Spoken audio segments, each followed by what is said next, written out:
Assalamualaikum warahmatullahi wabarakatuh. Perkenalkan, nama saya Nilo Puspita. Di sini saya sebagai perwakilan dari kelompok KKN 35 dari ITERA. Di sini saya kebagian menjelaskan tentang gerak lurus yang terfokus pada GLB dan GLBB saja. Jadi saya berharap kalian sudah bisa memahami tentang gerak lurus itu sendiri, agar tidak kesulitan dalam memahami gerak lurus beraturan dan gerak lurus berubah beratur. Nah, GLB dan GLBB ini bisa dibilang materi yang cukup simpel dan mudah dipahami. Semoga ini membantu. Yang pertama kita akan menjelaskan tentang gerak lurus beraturan. GLB gerak lurus dengan kecepatan tetap dan kecepatannya 0. Jadi kalian bisa menjadikan itu kata kunci. Jadi GLB adalah kecepatan tetap dan kecepatannya 0. Nah, kemudian untuk rumusnya sendiri adalah jarak sama dengan V dikali T. Itu kecepatan dikali waktu. Grafik GLB ada 3. Yang pertama adalah grafik hubungan antara perpindahan terhadap waktu. Nah, di sini bisa dilihat bahwa hubungan antara perpindahan terhadap waktu adalah sebanding.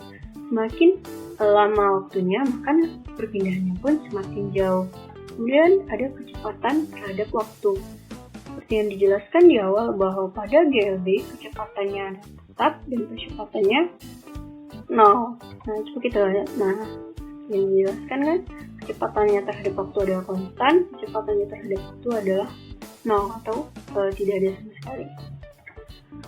Kemudian kita masuk kepada gerak lurus berubah beraturan, yaitu gerak lurus dengan kecepatan berubah beraturan atau percepatannya tetap. Nah, itulah kata kuncinya, gerakannya berubah tetapi beraturan dan percepatannya terhadap gerakan itu adalah tetap. Ada beberapa rumus yang ada pada GLBB. Yang pertama adalah PT sama dengan V0 plus minus A dikali T. Yang kedua adalah PT kuadrat sama dengan V0 kuadrat plus minus 2A dikali S. Yang ketiga ada S sama dengan V0 kali T plus minus setengah AT kuadrat. Keterangannya adalah V0 adalah kecepatan awal, PT adalah kecepatan akhir, A adalah percepatan atau perlambatan, T adalah waktu, sedangkan S adalah jarak. Nah, kapan kita menggunakan plus dan kapan kita menggunakan minus pada rumus yang ada? Nah, itu biasanya di beberapa kejadian atau keterangan dia akan menjelaskan dipercepat atau diperlambat. Jadi kalau dia dipercepat maka kita akan menggunakan plus seperti VT sama dengan V0 plus A dikali T. Jika keterangannya adalah diperlambat maka yang kita gunakan adalah VT sama dengan V0 dikurang A dikali T. Nah, pada grafik GLBB ada dua jenis, yaitu dipercepat dan diperlambat. Nah, sekarang kita akan bahas tentang grafik GLBB dipercepat. Yang pertama adalah hubungannya antara perpindahan terhadap waktu. Seperti yang dilihat di grafik adalah garisnya itu melengkung ke atas atau terbuka. Kemudian kecepatan terhadap waktu. Nah, di sini kecepatannya itu semakin lama waktunya dia semakin meningkat banding. Kemudian di percepatannya terhadap waktu adalah konstan karena udah dijelasin pada GLBB percepatannya tetap. Nah, kemudian ada grafik GLBB diperlambat. Grafik GLBB diperlambat ini adalah berbanding terbalik dengan grafik GLBB dipercepat. Bisa dilihat pada gambarnya, pada grafik perpindahan terhadap waktu diperlambat, dia itu garis lengkungnya itu menurun. Kemudian pada kecepatannya pun juga, kecepatan terhadap waktu semakin lama dia semakin menurun, semakin lama waktu dia akan semakin kecil. Nah, pada percepatannya juga, percepatan terhadap waktu di grafik GLBB diperlambat itu menghasilkan nilai minus. Jadi misalkan dia 2, nah, maka dia akan tetap. Cukup simpel kan untuk GLB dan GLBB. Sekarang kita coba masuk ke contoh soal.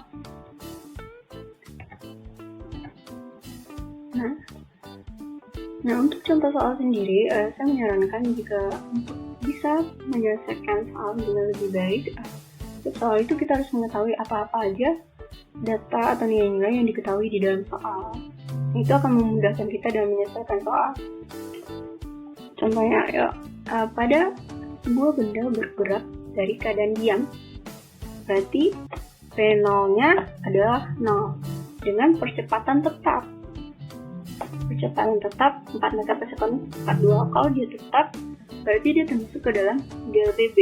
Karena kalau GLB percepatannya 0, kalau GLBB percepatannya tetap. Nah, jadi udah bisa dipastikan kalau kita bakal menggunakan persamaan yang mana.